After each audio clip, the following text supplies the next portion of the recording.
പ്രത്യാശ നമുക്ക് ആത്മാവിന്റെ ഒരു നങ്കൂരം തന്നെ മതി. ആ പ്രത്യാശ നമുക്ക് ആത്മാവിന്റെ ഒരു നങ്കൂരം തന്നെ. വേദപുസ്തകം കൊണ്ടുവന്നവരെല്ലാം വേദപുസ്തകം തുറക്കണം. എന്നിട്ട് നിങ്ങൾ ആ ഭാഗം നോക്കണം.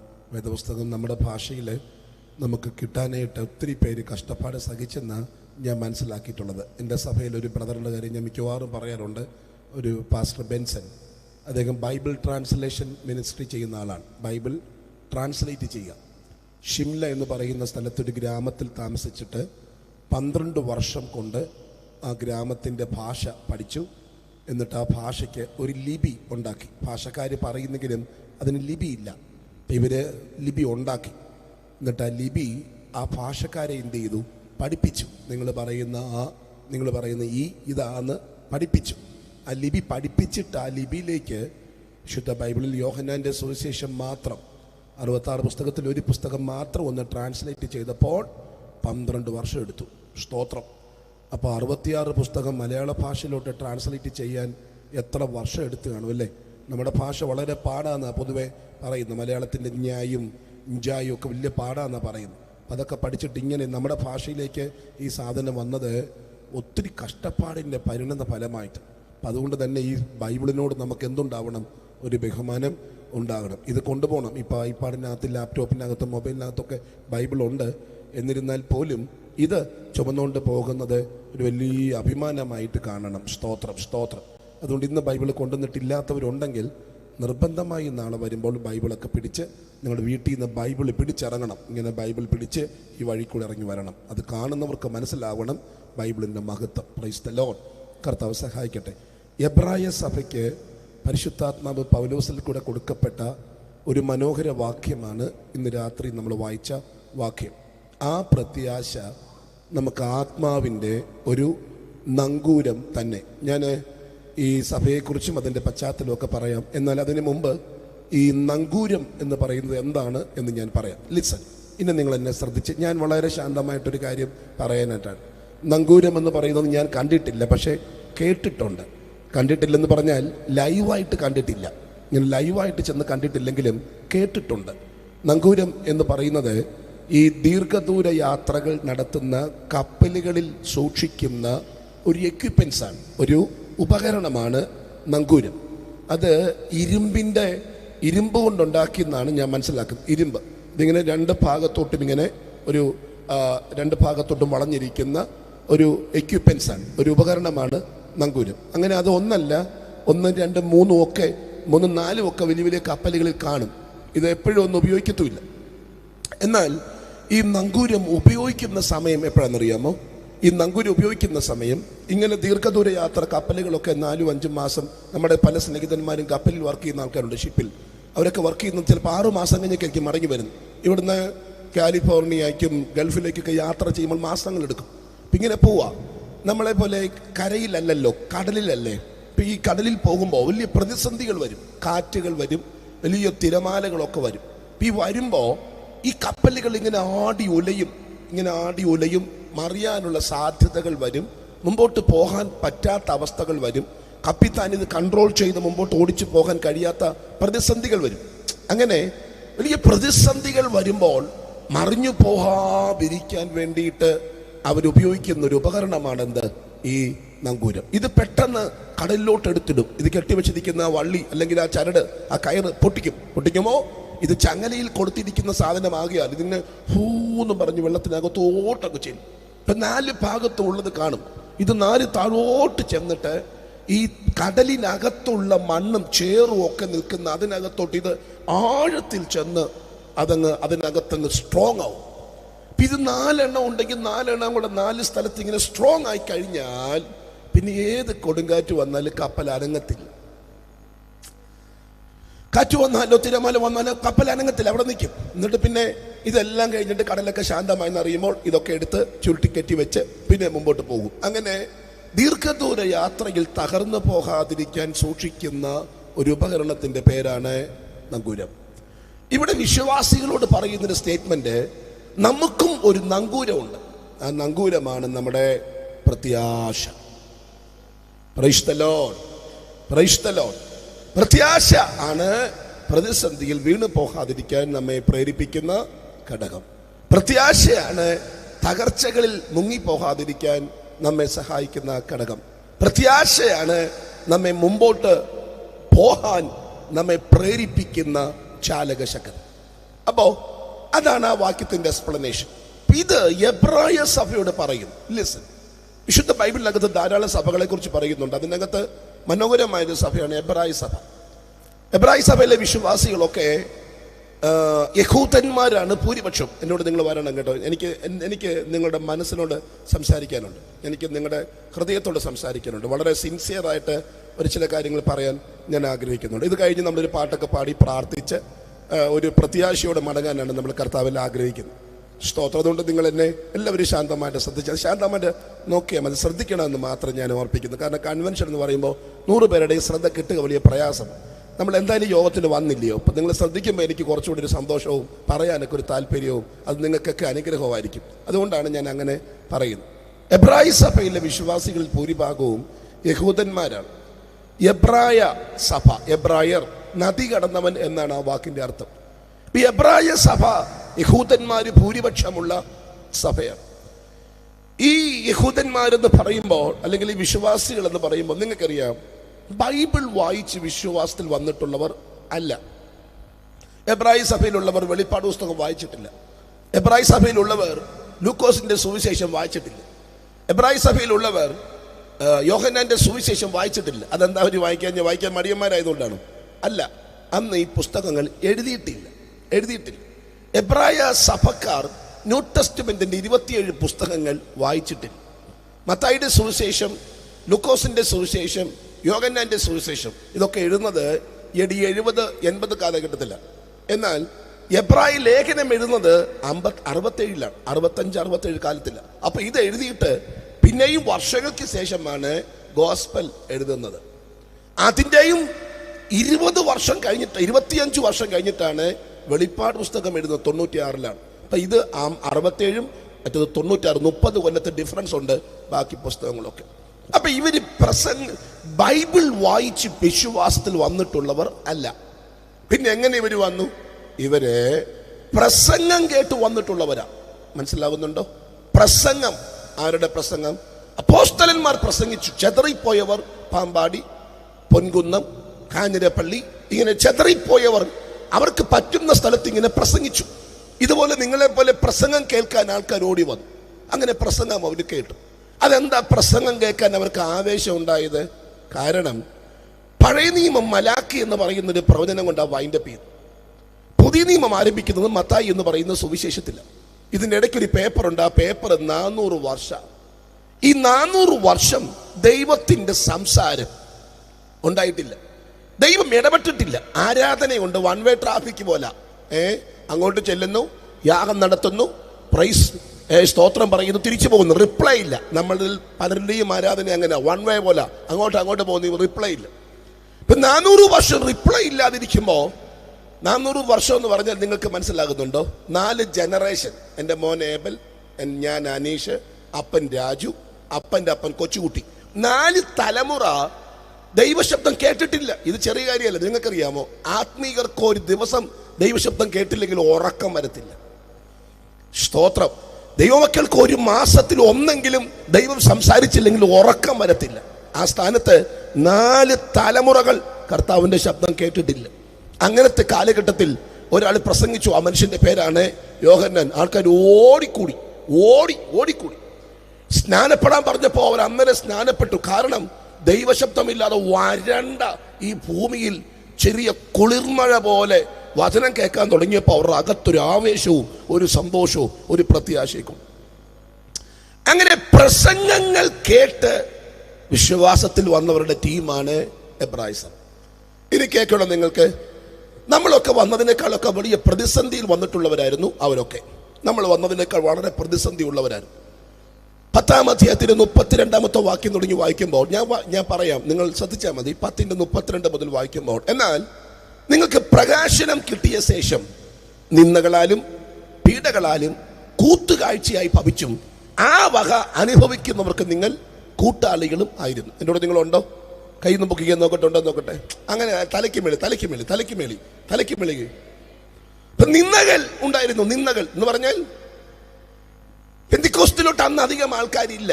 വിശ്വാസത്തിൽ എന്നോട് നിങ്ങൾ വന്നേ, ലിസൺ ടു മീ, അധികം ആൾക്കാരില്ല. പെട്ടെന്ന് യഹൂദമതം വിട്ടേച്ച് വിശ്വാസത്തിൽ വന്നപ്പോൾ വിമർശിച്ചു. ഞങ്ങൾക്കൊക്കെ അത് അനുഭവിച്ചിട്ടുണ്ട്. എൻ്റെ അമ്മ റോമൻ കാത്തലിക്കായിരുന്നു. എൻ്റെ അമ്മയൊക്കെ ഇറങ്ങുന്ന സമയത്ത് ഒരു ഫേമസ് പാട്ട് തന്നെ ഉണ്ടായിരുന്നു. പെന്തിക്കോസ്തിൽ ചേരണം, കപ്പയും മീനും തിന്നണം എന്നൊക്കെ ഒരു പാട്ട് തന്നെ പണ്ടുണ്ടായിരുന്നു. അന്ന് ഒന്നുമില്ലാതെ പോകുന്നവരെ കാണുമ്പോൾ ആൾക്കാർക്ക് ഒരു വിമർശനം. എൻ്റെ അമ്മയ്ക്ക് അത് സഹിച്ച സ്ത്രീയാണ്. സ്തോത്രം. ഇത് നിന്ദകൾ ഉണ്ടായിരുന്നു. അടുത്തത് പീഡനങ്ങൾ എന്ന് പറഞ്ഞാൽ എന്താ? അടിയുണ്ടായിരുന്നു. അടിക്കുമായിരുന്നു. ഓടാ നീയെ. ഇന്നിപ്പോൾ നമ്മളൊന്നും അടി അങ്ങനെ അടി വാങ്ങാറില്ല. ഇല്ല, ഭർത്താവ് പോലും നമ്മൾ അടിക്കാറില്ല. സ്തോത്രം. കാരണം പെന്തക്കോസ്തി പോയിന്റ് മാറ്റം നമുക്കില്ലാത്തതുകൊണ്ട് പുള്ളിക്കാരനറിയാം ചർച്ച മാറി എന്നുള്ളതേ ഉള്ളൂ. അവർക്ക് വലിയ മാറ്റമൊന്നും അതുകൊണ്ട് തല്ലത്ത് പോലുമില്ല. പ്രൈസ് തല്ലത്തൊന്നും. അന്ന് പീഡനങ്ങൾ ഉണ്ടായിരുന്നു. ആട്ടി നിസാരമായിരുന്നില്ല അന്നത്തെ പീഡനങ്ങൾ. വഴിവിളക്കായി ശിഷ്യന്മാരെ കത്തിക്കുമായിരുന്നു. വഴിവിളക്കായി കത്തിക്കും എന്ന് പറഞ്ഞാൽ മെഴുക് പാളിക്കകത്ത് ശിഷ്യന്മാരെ വെച്ചിട്ട് ആ മെഴുക് പാളി ഇങ്ങനെ ചുരുട്ടി കത്തിച്ചു വഴിവിളക്കാറ്റി ട്യൂബ് ലൈറ്റിന് പകരം ഇങ്ങനെ നിർത്തുവാൻ. ആ വെട്ടത്തിലാണ് അന്നത്തെ ചക്രവർത്തി കൊട്ടാരത്തിലും ഉദ്യാനത്തിലും പോയിരുന്നത്. പീഡനങ്ങൾ ഉണ്ടായിരുന്നു. കൂത്തുകാഴ്ചയായി ഭവിച്ചു എന്ന് പറഞ്ഞാൽ പരസ്യ കോലമാക്കുമായിരുന്നു. നമുക്ക് അങ്ങനെയൊന്നുമില്ല. നമുക്കിന്ന് അങ്ങനെയൊന്നുമില്ല. സ്തോത്രം. ഇല്ലാതിരിക്കട്ടെ. അങ്ങനത്തെ പ്രതിസന്ധി ഉണ്ടെങ്കിലേ നമ്മൾ നിൽക്കുമോ ഇല്ലോ എന്ന് അറിയത്തുള്ളൂ. നമുക്ക് അങ്ങനെയുള്ള ഒരു വിഷയവുമില്ല. ചിലയിടത്തൊക്കെ ചില പ്രയാസം ഉണ്ടെങ്കിലും കേരളത്തിൽ അതൊരു ബാധകമേ അല്ല. എന്നോട് നിങ്ങൾ പറയണം. കൂത്തുകാഴ്ചയായി ഭവിച്ചു. അടുത്തത് ആ വക അനുഭവിക്കുന്നവർക്ക് അവർ കൂട്ടാളികളും ആയിരുന്നു എന്ന് പറഞ്ഞാൽ ചർച്ചിനകത്തുള്ളവരൊക്കെ ഒന്നെങ്കിൽ അടി കൊണ്ടവർ, അല്ലെ കളിയാക്കല് അനുഭവിച്ചവർ, അല്ലെങ്കിൽ കൂത്തുകാഴ്ചയായി ഭവിച്ചവർ, അല്ലെ പീഡനങ്ങൾ സഹിച്ചവർ, അങ്ങനെയുള്ളവരായിരുന്നു. എല്ലാം ആ ടൈപ്പാ. അനുകരണ പെന്തിക്കോസ്ത് എന്ന് പറയുന്ന ടീം അന്ന് ഇല്ലായിരുന്നു. എല്ലാവർക്കും അനുഭവമായിരുന്നു. ഒന്നാം തലമുറയാണ്. സ്തോത്രം. ആ വക അനുഭവിക്കുന്നവർക്ക് നിങ്ങൾ കൂട്ടാളികൾ. അടുത്ത വാക്യം, ഇങ്ങനെ കഷ്ടങ്ങളാൽ വളരെ പോരാട്ടം സഹിച്ച നിങ്ങളുടെ പൂർവകാലം. ഇപ്പൊ കഷ്ടങ്ങളാണ് അവർക്ക് ഇതിനകത്ത് വരുന്ന സമയത്ത് ഉണ്ടായത്. ഇനി അടുത്തത് എന്നെ വളരെ ഞെട്ടിച്ചു. എന്തുവാണെന്നറിയോ? തടവുകാരോട് നിങ്ങൾ സഹതാപം കാട്ടിയത് കൂടാതെ സ്വർഗത്തിൽ നിലനിൽക്കുന്ന ഉത്തമ സമ്പത്തുണ്ടെന്നറിഞ്ഞ് സമ്പത്തിന്റെ അപകാരവും സന്തോഷത്തോടെ എന്ത് ചെയ്തു? സഹിച്ചു എന്ന് പറഞ്ഞാൽ മനസ്സിലായോ? ഇവിടെ നോക്കിയേ. നിങ്ങൾക്ക് എന്തോ മനസ്സിലായിട്ടാ സ്തോത്രം പറയുന്നത്? എന്തോ മനസ്സിലായി?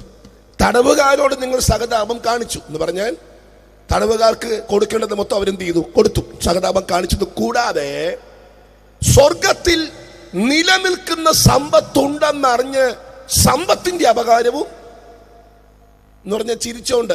ഇപ്പൊ നിങ്ങൾ വന്ന വണ്ടി ഏതാ? നല്ല വണ്ടി ഒരെണ്ണം കിടക്കുന്നു. ഓക്കെ, ഞാൻ പോകുമ്പോൾ എടുത്തോണ്ട് പോവാന്ന് പറയുമ്പോൾ നമ്മൾ ചിരിച്ചോണ്ട് കൊടുക്കുമോ? നമ്മൾ ചിരിച്ചോണ്ട് കൊടുക്കും. ഇപ്പം നിങ്ങൾ ബൈക്കേലാ വന്നത്, ഞാൻ പറയാ പോകുന്ന വഴിക്ക് ബൈക്ക് എടുത്തോണ്ട് പോവാന്ന് പറഞ്ഞാൽ ചിരിച്ചോണ്ട് കൊടുക്കുക. ലാസ്റ്റ് കൊണ്ടുവെക്കുക, ഞങ്ങൾക്ക് സ്വർഗത്തിൽ പ്രതിഫലമുണ്ട്. കൊടുക്കുവോ? സ്തോത്ര കാഴ്ച പോലും നമ്മൾ കൊടുക്കത്തില്ലല്ലോ. സ്തോത്രം. നമ്മൾ ആ പേഴ്സിനകത്തോട്ട് കൈയിട്ട് കാണിക്കുന്ന കാട്ടായം ഉണ്ട്. ആ 10 എടുക്കാൻ 500 കിടക്ക് 500 ഉണ്ടാക്കുക. അത് ഇങ്ങനെ മാറി ആ 10 2 ഇഞ്ചിന്റെ പേഴ്സിനകത്തോട്ട് കൈ ഇറക്കിയിട്ട് അവിടുന്ന് ആ 10 കൈക്കകത്ത് ചുരുട്ടി എന്നിട്ട് നമ്മളെ കൊണ്ട് ആ മേശപ്പുറത്തൊക്കെ ബോക്സിനകത്തോട്ടൊക്കെ ഇടുന്ന ആ 10 ഇല്ലേ? സ്തോത്രം. മനസ്സിലാകുന്നുണ്ടോ? അതിനിടയ്ക്ക് ഇവർ പറയുക ചിരിച്ചോണ്ട് സഹിച്ചെന്ന്. ഷെയർ എന്ന് പറഞ്ഞാൽ അപ്പം പറഞ്ഞു പെന്തിക്കോസി പോയില്ലയോ? ഓക്കെ, ഷെയർ തരത്തില്ല. ഇല്ലയോ? ആ സാരില്ല, കൊടുത്തോ എന്ന് പറഞ്ഞ് ചിരിച്ചു. നമ്മളാണെങ്കിലോ നമ്മളും ചിരിക്കും. പക്ഷെ ആ ചിരിയുടെ പിമ്പിൽ അർത്ഥം വേറെ ആയിരിക്കും. അപ്പം തരികൊന്നും വേണ്ട, പിന്നെ അപ്പൻ്റെ ഇന്ന് വാങ്ങേണ്ടത് എങ്ങനെയാണെന്ന് എനിക്ക് എന്ത് ചെയ്യാം? നമുക്കറിയാം. പക്ഷെ അവിടെ മൂത്തച്ചാച്ചന് കൊടുത്തു. യെസ്, അതും ചിരിച്ചുകൊണ്ടാണ്. ഇത് വേറൊരു അലമാ. നമ്മൾ ചിന്തിക്കുന്ന തലമല്ല. ബൈബിള് വായിച്ചിട്ടില്ലാത്തവരാന്ന് ഓർക്കണം കേട്ടോ. നമ്മൾ അതെ ഇങ്ങനെ കർത്താവ് വരുന്നില്ല, പാട്ടും പാടി കൺവെൻഷനും കേട്ട് പാട്ടൊക്കെ കേട്ട് പോവാണെങ്കിൽ ഹാപ്പിയാ. നമുക്ക് ഇങ്ങനെയൊക്കെ പോകുന്ന നല്ലത്. കർത്താവ് വന്നാൽ ചിലപ്പോൾ ഒരു പക്ഷേ നമ്മുടെ പണിയൊക്കെ പാളാൻ സാധ്യത ഉണ്ട്. പരമാർത്ഥമായി പറയുന്നത് ഹാർട്ടാ സംസാരിക്കുന്നത്, എൻ്റെ ഹൃദയമാ സംസാരിക്കുന്നത്. സ്തോത്രം. തടവുകാരോട് സഹതാപം കാട്ടിയത് കൂടാതെ സ്വർഗത്തിൽ നിലനിൽക്കുന്ന ഉത്തമ സമ്പത്തുണ്ടെന്നറിഞ്ഞിട്ട് സമ്പത്തിന്റെ അപകാരം ചിരിച്ചോണ്ട് സഹിച്ചു. അതിനകത്ത് എനിക്ക് ഞെട്ടലുണ്ടാക്കിയ കാരണം എന്താണെന്നറിയോ? സമ്പത്തിന്റെ അപകാരം സഹിച്ചതല്ല, അത് പിന്നെ പോട്ട്, നിവൃത്തിയില്ലേ, സഹിച്ചേ പറ്റൂ. പക്ഷെ ഇവര് സഹിച്ചതിന്റെ റീസൺ ആണ് വിഷയം. അതെന്താ റീസൺ? സ്വർഗത്തിൽ നിലനിൽക്കുന്ന സമ്പത്തുണ്ട്. ഞാൻ ചോദിച്ചു, ആര് പറഞ്ഞു? വെളിപ്പാട് പുസ്തകം വായിച്ചോ? ഇല്ല പാസ്റ്റർ, അങ്ങനത്തെ ഒരു പുസ്തകം ഉണ്ടോ? ഇല്ല, കണ്ടിട്ടില്ല അവർ, കാരണം അന്ന് എഴുതിയിട്ടില്ല. അപ്പം നമ്മൾ വെളിപ്പാട് പുസ്തകം വായിച്ചപ്പോൾ നമുക്ക് മനസ്സിലായി, പളുങ്കിനൊത്ത കണ്ണാടിക്കടൽ എവിടെ ഉണ്ട്? സ്വർഗത്തിലുണ്ട്. മാസാമാസം ഫലം കായ്ക്കുന്ന വൃക്ഷം എവിടെ ഉണ്ട്? സ്വർഗത്തിലുണ്ട്. തങ്കത്തെരിവീതി സ്വർഗത്തിലുണ്ട്. ഇതെങ്ങനെ നമുക്ക് മനസ്സിലായത്? ഇത് മനസ്സിലായത് വെളിപ്പാട് വായിച്ചപ്പോഴാണ്. നമുക്ക് മനസ്സിലാകാഞ്ഞിട്ട് നമ്മൾ അതിരൂപൻ സാറിനെ കൊണ്ടുവന്നിട്ട് ചാർട്ട് ഇട്ട് പഠിച്ചു. നിത്യത മുതൽ നിത്യത വരെ എന്തോ കിട്ടുമെന്നൊക്കെ നമ്മൾ പഠിച്ചു. സ്തോത്രം. കിട്ടുമെന്ന് അറിഞ്ഞിട്ടും നമ്മുടെ സ്തോത്ര കാഴ്ച നിങ്ങൾക്കറിയാം. കിട്ടുമെന്ന് അറിഞ്ഞിട്ടും ഈ ഗതിയാ രക്തത്താലിച്ച് 10 എണ്ണി മടുക്കും. അങ്ങനെ ഇത് നിങ്ങളെല്ലാം നമ്മളെല്ലാം പോയാലും പാസ്റ്റർ പോകാൻ താമസിക്കും. ഇതിങ്ങനെ എണ്ണി പിടിച്ച് 10 അല്ലയോ ഒട്ടിയിരിക്കുന്നൊക്കെ ആയിരിക്കുമല്ലോ. പക്ഷെ ഇവിടെ അങ്ങനെയല്ല. ഇവർ സ്വർഗത്തിൽ നിലനിൽക്കുന്ന സമ്പത്തുണ്ടെന്ന് അറിഞ്ഞു. ഞാൻ ചോദിച്ചു, എങ്ങനെ അറിഞ്ഞെന്ന് പറ. വെളിപ്പാട് വായിച്ചോ? ഇല്ല, വായിച്ചിട്ടില്ല. പിന്നെ ആര് പറഞ്ഞു? യേശു പറഞ്ഞു? ഇല്ല, അവർ യേശുവിനെ കണ്ടിട്ടില്ല. എന്നോട് നിങ്ങൾ വരുന്നുണ്ടോ? Price the Lord. വെളിപ്പാടിനെ, അതായത് സ്വർഗത്തെക്കുറിച്ച് നമുക്ക് ലഭ്യമായിട്ടുള്ള അറിവിന്റെ 10-1 പോലും എബ്രായ സഭയിലുള്ളവർ അന്ന് അറിഞ്ഞിട്ടില്ല. പിന്നെ എങ്ങനെ അവർ മനസ്സിലാക്കിയത്? പഴയ നിയമത്തിന്റെ മങ്ങിയ വെളിപ്പാടിൽ അവർ മനസ്സിലാക്കിയ കൊച്ചു കൊച്ചു കാര്യങ്ങൾ വെച്ചുകൊണ്ട് അവർ പറയുന്നു, പ്രതിഫലം മേളിലുണ്ട്. വെളിപ്പാട് വായിച്ചിട്ടില്ലാത്ത സ്വർഗത്തെക്കുറിച്ച് വ്യക്തമായ ധാരണകൾ ന്യൂ ടെസ്റ്റ്മെന്റ് മുഖാന്തരം ലഭ്യമായിട്ടില്ലാത്തവർ ആ രാജ്യത്തെ കുറിച്ചോർത്ത് സന്തോഷിച്ച് സമ്പത്തിന്റെ അപകാരം സന്തോഷമായി സഹിച്ചെങ്കിൽ അവരുടെ തലം, ആത്മീയ റലം എത്ര ഉന്നതമാണെന്ന് ഇന്ന് രാത്രി ഞാൻ പറഞ്ഞാൽ അത് തിരിച്ചറിയാൻ കരുത്തുള്ള വയ്യമക്കൾ ചേർന്ന കരമുയർത്തി കർത്താവിനെ സൂചിച്ചേമേ. നമ്മള് ചേർന്ന് ഇതൊക്കെ പഠിച്ചിട്ട് നമുക്ക് ആ പ്രത്യാശ ഇല്ലെന്നുള്ളതാണ് പരമാർത്ഥം. സ്വർഗത്തെക്കുറിച്ചൊക്കെ കേൾക്കുന്നില്ല, വളരെ കുറച്ച് കേൾക്കുന്നു. അതുകൊണ്ട് ആ രാജ്യത്തെക്കുറിച്ചുള്ള ചിന്തകൾ നമ്മുടെ അകത്ത് ഭരിക്കുന്നില്ലെന്നുള്ളതാണ്. പണ്ട് കാലത്ത് ഏറ്റവും കൂടുതൽ പ്രസംഗങ്ങൾ നടന്നത് ആ രാജ്യത്തെക്കുറിച്ചാണ്. കർത്താവിന്റെ മടങ്ങിവരവായിരുന്നു പണ്ടത്തെ ഒരു സബ്ജക്റ്റ്. ശാശ്വത ഭവനം മറ്റൊരു സബ്ജക്റ്റായിരുന്നു. കുഞ്ഞാടിന്റെ കല്യാണം മറ്റൊരു സബ്ജക്റ്റായിരുന്നു. സ്തോത്രം. ചൂള പോലെ കത്തുന്ന ഒരു ദിവസം വരും, അത് മറ്റൊരു സബ്ജക്റ്റാണ്. അമ്മാതിരി സബ്ജക്റ്റുകൾ നമ്മൾ കേൾക്കുന്നില്ലാത്തത് കൊണ്ട് നമുക്കിപ്പോൾ ആ രാജ്യത്തെക്കുറിച്ചുള്ള ചിന്തകൾ വളരെ കുറവാണ്. എന്നാൽ എബ്രായ സഭയിൽ വിശ്വാസികൾക്ക് ആ രാജ്യത്തെക്കുറിച്ചുള്ള ചിന്തകൾ ഉണ്ടായിരുന്നു. അതുകൊണ്ട് ഷെയറുകൾ സന്തോഷത്തോടെ നഷ്ടമാകുന്നത് അവർ സഹിച്ചു. കാരണം ഞങ്ങൾക്കൊരു പ്രതിഫലം മേളിലുണ്ട്. ഹല്ലേലൂയ, സ്തോത്രം. ആ പ്രതിഫലത്തിന്റെ മറ്റൊരു പ്രത്യേകത, അത് നിലനിൽക്കുന്ന സമ്പത്ത് എന്ന് പറഞ്ഞ അർത്ഥം എന്നാ? ഇന്നത്തതെല്ലാം മായ, ഇന്നത്തതെല്ലാം മായ അല്ലേ? സ്തോത്രം, സ്തോത്രം. ഇത് മുഴുവൻ മായ. ഇന്ന് എന്തെല്ലാം ഉണ്ടോ അത് മുഴുവനും മായാണ്. മായ എന്ന് പറഞ്ഞൊരു പാട്ട് തന്നെ ഉണ്ടെന്നാണ് എനിക്ക് തോന്നുന്നത്. ഹല്ലേലൂയ. ഇന്ന് കാണുന്നതെല്ലാം മായ, അങ്ങനെ പാടില്ലയോ? കാണുന്നതെല്ലാം മായ, കാണുന്നതെല്ലാം മായ, ഇന്ന് കാണുന്നതെല്ലാം മായ. സ്തോത്രം. എല്ലാം മായ. പക്ഷെ ഒരു കാര്യമുണ്ട്, തിരിച്ചറിയുമ്പോൾ കുറച്ച് വൈകുന്നത് മാത്രമാണ്. തിരിച്ചറിയുമ്പോൾ കുറച്ച് വൈകും. നമ്മളെ ചില കാര്യങ്ങൾ റെക്കഗ്നൈസ് ചെയ്യുമ്പോൾ ഒത്തിരി വൈകും. 95 വയസ്സുള്ള അപ്പച്ചനോട് പറയാണ്, പാമ്പാടിൽ ഇപ്പൊ സ്ഥലത്തിന് വില കുറവാന്ന് പറഞ്ഞാൽ 95 വയസ്സുള്ള അപ്പച്ചന് പണ്ടത്തെ പോലെ ആവേശം ഇന്നും ഉണ്ടാകത്തില്ല. പണ്ട് അങ്ങനെ കേൾക്കുവാണെങ്കിൽ പുള്ളി പറന്നു ചെന്നേനെ. ഇന്ന് 95 വയസ്സുള്ളപ്പോ വസ്തുവിന് വില കുറവാന്ന് കേട്ടപ്പോൾ പണ്ടത്തെ ആ ഉണർവുണ്ടാകുന്നില്ല. കാരണം പുള്ളിക്ക് മനസ്സിലായി, എന്തു വാരിക്കൂട്ടിയാലും ആ ബെഡ്റൂമും ബാത്റൂമും അല്ലാതെ എനിക്ക് സ്വന്തമായിട്ടൊന്നും ഇല്ലെന്ന് മനസ്സിലായി. മോഡുലാർ കിച്ചനും മോഡേൺ കിച്ചനും ബ്രേക്ക്ഫാസ്റ്റ് കൗണ്ടറും വീടും ഒക്കെ നമ്മൾ കാശ് മുടക്കി വെച്ചതാണെങ്കിലും അപ്പച്ചന് 95 വയസ്സായപ്പോഴാണ് മനസ്സിലായത്, ഇല്ല അതെൻ്റെ സ്വന്തം ഒന്നുമല്ല, എനിക്ക് ആ ബെഡ്റൂമും ബാത്റൂമും മാത്രമേ ഉള്ളൂ. ഞാൻ ഇന്നലെ നമ്മുടെ കീബോർഡ് വായിക്കുന്ന പയ്യനോടാണ്, ഞങ്ങൾ ഒരുമിച്ച് ഇന്നലെ ഉണ്ടായിരുന്നു. സ്തോത്രം. ഈ ബോഡി എന്ന് പറയുന്നത് ഇപ്പം ഇങ്ങനെ ജീവിച്ച് വരികയല്ലേ, ഇതിൻ്റെ പാർട്സൊക്കെ ലൂസാവും, ഇതിൻ്റെ കൺട്രോൾ പോകും. കണ്ണിൻ്റെ കൺട്രോൾ പോകുമ്പോൾ കണ്ണാടി വെക്കും, ചെവിയുടെ കൺട്രോൾ പോകുമ്പോൾ ഇയർഫോൺ വെക്കും. ഇങ്ങനെ ഓരോന്നിൻ്റെ കൺട്രോൾ പോകുമ്പോൾ, സ്ഥിരമായി ഉപയോഗിക്കുന്ന പല അവയവത്തിൻ്റെയും കൺട്രോൾ പോകുമ്പോൾ ചിലപ്പോൾ അറിയാതെ മോഷൻ പോയെന്ന് വരാം, ചിലപ്പോൾ അറിയാതെ യൂറിൻ പാസ്സായെന്ന് വരാം. അതുകൊണ്ട് പിള്ളേർ പറഞ്ഞിട്ടുണ്ട്, സ്ട്രിക്റ്റ് ആയിട്ട് നോ പപ്പ താമസിക്കുന്നെങ്കിൽ ബെഡ്റൂമിനകത്ത് മാത്രം, പപ്പ ഈ കട്ടില എന്ത് ചെയ്യരുത്, കട്ടിലല്ലാതെ ഈ സെറ്റിയെ വന്നിരിക്കരുത്. പൈസ കൊടുത്ത് 3 ലക്ഷം 4 ലക്ഷം രൂപ കൊടുത്ത് അപ്പം മേടിച്ച് സെറ്റ് ചെയ്യുക. പക്ഷേ ഇരിക്കാൻ പെർമിഷൻ ഇല്ല. കാരണം അപ്പൻ്റെ യൂറിൻ അറിയാതെങ്ങാനും പോയാൽ അത് കേടാകുന്നത് കൊണ്ട് മക്കളുടെ സ്ട്രിക്റ്റ് ആയിട്ടുള്ള ഓർഡറാണ്, പാടില്ല. അന്ന് അപ്പന് മനസ്സിലായത് ഇല്ല, ഇതും എൻ്റെ സ്വന്തം അല്ലായിരുന്നു, ഇതും മായയായിരുന്നു. തിരിച്ചറിയുന്നവർക്കായി കർത്താവിനെ സ്തുതിക്കുന്നു. ഇന്നലെ ഞാൻ പറഞ്ഞൊരു കാര്യം ഓർക്കുന്നു. നിങ്ങൾക്ക് സത്യം അറിയാം, അടുത്ത 100 കൊല്ലം കഴിയുമ്പോൾ നമ്മൾ ആരും ഇവിടെ ഇല്ല. പാമ്പാടിയിൽ നിങ്ങളില്ല. നിങ്ങൾ പാമ്പാടിയിൽ ഇല്ല. നിങ്ങളില്ലാത്ത പാമ്പാടിയോ? യെസ്, സംശയമുണ്ട്. ഇപ്പൊ ഈ കൊച്ചിന് 5 വയസ്സുണ്ടെങ്കിൽ അവന് 100 കൊല്ലം കഴിയുമ്പോൾ 105 വയസ്സാവും. 105 വയസ്സുള്ള ഒറ്റ ഓർമ്മ ഇവിടെ ഇല്ല. അതിനർത്ഥം ഇങ്ങനെ കൊഴിഞ്ഞോണ്ടിരിക്കുക. നമ്മൾ പറയത്തില്ലയോ പാമ്പാടിയുടെ 100 കൊല്ലത്തെ മുമ്പത്തെ ഫോട്ടോ, കൊച്ചിയുടെ 100 കൊല്ലം മുമ്പത്തെ ഫോട്ടോ. അതുപോലെ അന്ന് കർത്താവ് വന്നില്ലെങ്കിൽ പിള്ളേരൊക്കെ കൃപയിലുണ്ടെങ്കിൽ കാണിക്കും. ലൈജു പാമ്പാടിയുടെ കൺവെൻഷൻ കണ്ടോ, അവർ കാണിക്കും 100 കൊല്ലം മുമ്പത്തെ കൺവെൻഷൻ ഫോട്ടോ ഉണ്ടെങ്കിൽ, യൂട്യൂബൊക്കെ ഉണ്ടെങ്കിൽ അന്ന് തപ്പിയെടുത്ത് നോക്കും 100 കൊല്ലം മുമ്പത്തെ ഫോട്ടോ. അതിനകത്തൂടെ കാണുന്നല്ലാതെ നമ്മൾ ഇവിടെ ഇല്ല. എങ്ങോട്ടാ പോകുന്നേ? ഇങ്ങനെ നടക്കുമല്ലയോ ഒരു കൂട്ടം ആൾക്കാർ. ഇങ്ങനെ വരിക, ജനിക്കുന്നു, കുറച്ചുപേര് മരിക്കുന്നു, ഇങ്ങനെ പൊക്കോണ്ടിരിക്കുക. പോകുന്ന വഴി കുറച്ചുപേര് കൊഴിയുന്നു, അടുത്ത ആൾ ജനിക്കുന്നു, കുറച്ചുപേര് കൊഴിയുന്നു, അടുത്ത ആൾ ജനിക്കുന്നു. ഇങ്ങനെ വരവും പൊക്കോണ്ടിരിക്കുക. അതെന്താ കൊഴിയുന്നത്? ഭൂമി ഇന്നലെ പറഞ്ഞു ഞാൻ, സാങ്കല്പിക അച്ചുതണ്ടിലാണ്. അച്ചുതണ്ട് ഇല്ല, ഉണ്ടെന്ന് അങ്ങ് സങ്കല്പിക്കുക. ഒരു പരിധിക്കപ്പുറം ഭാരം കയറിയാൽ ഇത് തകരും, ഇത് മറിയും, പറ്റത്തില്ല. പണ്ടൊക്കെ പാലം പണിയുമ്പോൾ അതിൽ എഴുതി വെക്കുമായിരുന്നു ഇത്ര വെയിറ്റേ കയറാവൂ.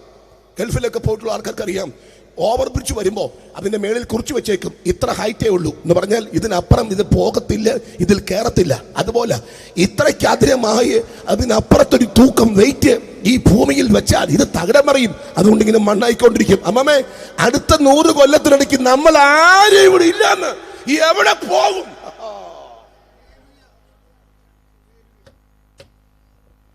സകലതുമായ നീ ഉണ്ടാക്കിയ വീട് നിന്റെ പിള്ളേരെ പൊളിക്കും. പിള്ളേർക്ക് ഇപ്പോഴത്തെ ഇതൊന്നും ഇഷ്ടമൊന്നുമല്ല. ഇപ്പോഴത്തെ വീട് 35 കൊല്ലം മാക്സിമം ഡ്യൂറേഷൻ, മാക്സിമം 35 years. കാരണം സിമെന്റ് ഇല്ലല്ലോ, സിമെന്റ് കട്ടയും മറ്റേ പാറപ്പൊടിയില്ലേ, മണൽ കൊണ്ട് ഉണ്ടാക്കിയത് പോലും 35 കൊല്ലം നിൽക്കുന്നില്ല. അപ്പോഴാണ് ഈ പാറപ്പൊടി ഇല്ല. ഇത് 35 years. ഒന്ന് പൊളിച്ച് അടുത്ത് വെച്ച് പറഞ്ഞു എൻ്റെ അപ്പൻ്റെ ഫോട്ടോയാ. രണ്ടാമത്തത് പൊളിച്ച് മൂന്നാമത്തെ വെക്കുമ്പോഴത്തേന് ജനറേഷൻ മാറുമ്പോൾ ഇതാരായി പുള്ളി, നിന്റെ ഫോട്ടോ പോലും കാണുമോ? ഇല്ല, വാഷ് ഔട്ട് ആവും, വാഷ് ഔട്ട്. ഈ ഭൂമിയിൽ ജീവിക്കാൻ കിട്ടിയ കാലം 50, 30, 80 അത് ശ്രേഷ്ഠമാണ്. ഇതിനപ്പുറത്തൊരു കാലഘട്ടമുണ്ട്. ഇവിടെ ഈ ജീവിതം ഇനി ഇല്ലെന്ന് പഠിക്കേ. രക്തത്താല് ചെയ്യാം, ഇത് വൈൻഡപ്പ് ചെയ്താൽ കാര്യങ്ങൾക്ക് നീക്കുപോക്ക എന്ന് പഠിക്കേ. രക്തത്താല് ചെയ്യാം, ഇതിനപ്പുറത്തൊരു നാടുണ്ട്. ആ നാട്ടിലെ വാസത്തെ കുറിച്ചാണ് ഇന്ന് രാത്രി ഞാൻ സംസാരിക്കുന്നത്. വിശ്വസിക്കുന്നവർ ചേർന്ന് കരമുയർത്തി ഹല്ലേലൂയ പറ. അന്ന് യോഗം നടത്തുന്ന ആൾക്കാരും പ്രസംഗിക്കുന്ന ആൾക്കാരും ഈ സൗണ്ട് സിസ്റ്റം വർക്ക് ചെയ്യുന്നവരും ലൈവൊക്കെ വേറെ ആൾക്കാരായിരിക്കും. നമ്മളാരും ഇവിടെ ഇല്ല. ഇവിടെല്ലാം മണ്ണോട് മണ്ണായി കഴിഞ്ഞു. എല്ലാം മായയാണ്. അതാ ഞാൻ പറഞ്ഞ ചില കാര്യങ്ങൾ റെക്കഗ്നൈസ് ചെയ്യുമ്പോൾ വൈകും. അതാണ് പരമാർത്ഥം. ബൈബിളിൽ ഒത്തിരി മനുഷ്യനുണ്ട്, പേര് ശലോമോൻ എന്ന്. അയാൾ എഴുതിയ ആദ്യത്തെ പുസ്തകത്തിന്റെ പേര് ഉത്തമഗീതം എന്നാണ്. അതിൽ അയാൾ പറഞ്ഞ വാക്ക് കേൾക്കണം, പ്രിയേ, അങ്ങനെയൊക്കെ നല്ല വേടുകളാണ്, കാന്തേ, സുന്ദരി, അങ്ങനെയൊക്കെ വാക്കുകൾ. പക്ഷേ കുറെ കഴിഞ്ഞിട്ട് എഴുതിയ പുസ്തകമാണ് സദൃശവാക്യങ്ങൾ. അതിനകത്ത് പറയുന്നത് ഇതൊന്നുമല്ല, വേറെ കുറെ വാക്കുകളാണ്. ജ്ഞാനിയിൽ ജ്ഞാനി എന്ന് പറയുന്ന മനുഷ്യൻ പറയും എനിക്ക് അറിയാത്ത കാര്യങ്ങൾ 4 ഉണ്ട്. ഞാൻ ചോദിച്ചാൽ അറിയത്തില്ലോ ജ്ഞാനിക്ക്? ഇല്ല. അതെന്താ അറിയാത്ത? 4 എണ്ണം. ഞാൻ ചോദിച്ചു ഏത്? പാറയുടെ മേൽ സർപ്പത്തിന്റെ വഴി ഐ ഡോണ്ട് നോ, ആകാശത്തിൽ പറവയുടെ വഴി ഐ ഡോണ്ട് നോ, കപ്പലിന്റെ വഴി സമുദ്രത്തിൽ കൂടെ ഉള്ളത് എനിക്ക് അറിയത്തില്ല, പിന്നെ കന്യകയുടെ പുറകുള്ള പുരുഷന്റെ വഴി എനിക്ക് അറിയത്തില്ല. ഞാൻ പറഞ്ഞ പോലെ അറിയാവോ? അറിയാം. എന്തോ അറിയാം? യഹോവ ഭക്തി, നിന്റെ വഴിയെ യഹോവയിൽ ഫലമേൽ. ഇതൊക്കെ പണ്ട് ഉത്തമഗീതത്തിലില്ല, ഇപ്പൊ ഇതുണ്ട്. അതിന് കാരണം എന്നാന്നറിയും? പ്രായമായി. എന്നാ ഞാൻ പറഞ്ഞ പ്രായമാകുമ്പോൾ പല കാര്യങ്ങളും, അതായത് ഇന്നലെ ഞാൻ പറഞ്ഞൊരു എക്സാമ്പിൾ ഒന്നുകൂടെ ഓർപ്പിക്കുക. കല്യാണം കഴിഞ്ഞ് 3 കുഞ്ഞുങ്ങളുമായിട്ട് ജീവിക്കാൻ വളരെ പ്രയാസപ്പെടുന്ന ഒരു അമ്മയുടെ മുമ്പിൽ ഇന്നലെ കല്യാണം കഴിച്ചൊരു പെങ്കൊച്ച് തുള്ളിച്ചാടി പോകുമ്പോൾ അമ്മയ്ക്ക് ഒരു വികാരവും തോന്നാറില്ല. കാരണം എന്നാ? പൊക്കോ മാക്സിമം 3 മാസം. കാരണം നിന്നെ പോലെ ഞാനും, അതായത് ചിലരൊക്കെ പോകുമ്പോൾ ആൾക്കാർ മൈൻഡ് ചെയ്യത്തില്ല. കാരണം അവർക്കറിയാം മാക്സിമം 3 months. അനുഭവം കൊണ്ടാണ്. സദൃശവാക്യത്തിൽ പറയുന്നു യഹോവ ഭക്തി ജ്ഞാനത്തിന്റെ ആരംഭം. അത് കഴിഞ്ഞ് എഴുതിയ പുസ്തകത്തിന്റെ പേരാണ് ഉത്തമഗീതം. അതിനകത്ത് പറഞ്ഞ കാര്യങ്ങളോ, മായ, ഫുൾ മായ, മായ ചോദിച്ചു, ഫുഡ് മായ, വസ്തു മായ, അരമനകൾ പണിതെന്ന്, അരമനകൾ. ഞാൻ പറഞ്ഞു വീട്, ഇല്ല, മായ പണിത ആളാണ്. യെരൂശലേമിൽ തനിക്ക് മുമ്പുണ്ടായിരുന്നവരെക്കാളൊക്കെ സമ്പത്തുണ്ടാക്കിയ ആളാണ്. അയാൾ പറയുന്നു, എന്റെ കണ്ണ് ആഗ്രഹിച്ചതൊന്നും ഞാൻ വിലക്കിയില്ല. എന്റെ കണ്ണ് എന്താഗ്രഹിച്ചോ അത് ഞാൻ മേടിച്ചു. കാരണം പ്രാർത്ഥിക്കേണ്ട ആവശ്യമില്ല, ഫിനാൻസ് ഉണ്ട്. നമ്മുടെ പല കാര്യങ്ങളും പ്രാർത്ഥിക്കുന്നതിന്റെ കാരണം ഫിനാൻസ് ഇല്ലാത്തതുകൊണ്ട്. മോളെ കെട്ടിക്കണം, മോടെ കല്യാണം, എന്താ പെണ്ണില്ല, ചെറുക്കനില്ലയോ? ചെറുക്കനില്ലാത്തതുകൊണ്ടല്ല കൊടുക്കാൻ. അല്ല, പ്രാർത്ഥന പല വിഷയത്തിന്റെയും പ്രാർത്ഥനയുടെ റീസൺ പൈസ ഇല്ലാത്തതുകൊണ്ട്. വീടില്ല, എന്നെ വീടിനെ വെക്കാൻ ബുദ്ധിമുട്ടെന്തോ, സ്ഥലമില്ലയോ? ഇല്ല. എന്താ ഇല്ലാത്ത? കാശില്ല. അപ്പൊ ശലോമോന് പ്രാർത്ഥിക്കേണ്ട കാര്യമില്ല, ബിക്കോസ് ഇഷ്ടം പോലെ പണമുണ്ട്. അയാൾ പറയുന്നു, യെരൂശലേമിൽ എനിക്ക് മുമ്പുണ്ടായിരുന്നവരെക്കാളൊക്കെ സമ്പത്തുണ്ടായിരുന്നു. അപ്പൊ കണ്ണ് ആഗ്രഹിച്ചത് മൊത്തം മേടിച്ച മനുഷ്യനാണ്. പക്ഷെ പ്രായമായപ്പോൾ അദ്ദേഹം പറയുന്നൊരു സ്റ്റേറ്റ്മെന്റ് ഉണ്ട്, ഇല്ല ഇതെല്ലാമായ സ്തോത്ര. അയാൾ പറയുമ്പോൾ ഒരു സ്റ്റേറ്റ്മെന്റ് എടുത്ത് പറയുന്നുണ്ട്, എല്ലാം മായ മായ മായ എന്നല്ല, പിന്നെ ഒരു ക്ലോസ് വെക്കുന്നുണ്ട്, സൂര്യന് കീഴെ സകലവും മായ, സൂര്യന് കീഴെ സകലവും മായ. അപ്പൊ ഞാൻ ചോദിച്ചു, സൂര്യന് മുകളിലോ? അവിടെ മായയല്ല, സൂര്യന് മുകളിൽ ചില റിയാലിറ്റീസ് ഉണ്ട്. ഇന്ന് രാത്രി തിരിച്ചറിയുന്നവർക്കായി കർത്താവിനെ സ്തുതിക്കുകയാണ്. അവന് താഴെ ഉള്ളത് മുഴുവൻ മായയാണെങ്കിൽ സൂര്യന് മുകളിൽ ചില റിയാലിറ്റീസ് ഉണ്ട്. ഇന്ന് രാത്രി വിശ്വസിക്കുന്നവർ ചേർന്ന് കരമുയർത്തി ഹല്ലേലൂയ പറയണം. അക്കാര്യത്തിൽ ഞാൻ അപ്രീഷിയേറ്റ് ചെയ്യുന്നു എബ്രായ സഭക്കാരെ. കാരണം വെളിപ്പാട് പുസ്തകം വായിച്ചിട്ടോ ന്യൂ ടെസ്റ്റ്മെന്റിന്റെ പുസ്തകങ്ങൾ മനസ്സിലാക്കിയിട്ടൊന്നുമല്ല. ഓൾഡ് ടെസ്റ്റ്മെന്റിന്റെ പുസ്തകങ്ങളും അപ്പോൾ തന്നെ അപ്പോസ്തലനായ പൗലോസിന്റെയും മറ്റു കൂട്ടരുടെയും പ്രസംഗങ്ങൾ കേട്ട് സ്വർഗരാജ്യത്തെക്കുറിച്ച് മനസ്സിലാക്കിയിട്ട് ഞങ്ങൾക്ക് നിലനിൽക്കുന്ന പ്രതിഫലം, സമ്പത്ത്, നിലനിൽക്കുന്ന സമ്പത്ത്, മുത്തുമയമായി വിളങ്ങുന്ന പട്ടണം, എത്ര സുന്ദരമാ അല്ലേ, എത്ര സുന്ദരമാ. ആ സ്ഥലത്തെക്കുറിച്ചുള്ള അറിവിൻ്റെ അകത്ത് വന്നിട്ട് ആ നിലനിൽക്കുന്ന സമ്പത്തിനെ കുറിച്ച് ഓർക്കുമ്പോൾ എൻ്റെ ഈ ഭൂമിയിലെ സമ്പത്തൊക്കെ പോയാലും എനിക്ക് കുഴപ്പമില്ല. അവരുടെ അകത്തുള്ള പ്രത്യാശ എത്ര ഭയങ്കരമാ. ചേർന്ന് കരം ഉയർത്തി കർത്താവിന് ഒരുമിച്ചൊന്ന് സ്തോത്രം ചെയ്ത് ഒരു 2 മിനിറ്റ് ആ കരം ഒന്ന് അടിച്ച് കർത്താവിനെ സ്തുതിച്ചേ. അല്ല, നിങ്ങൾ കരമടിക്കണം. നിങ്ങൾ കരമടിക്കുന്ന ശബ്ദം നിങ്ങളുടെ ചെവിയിൽ എത്തണം മോനെ.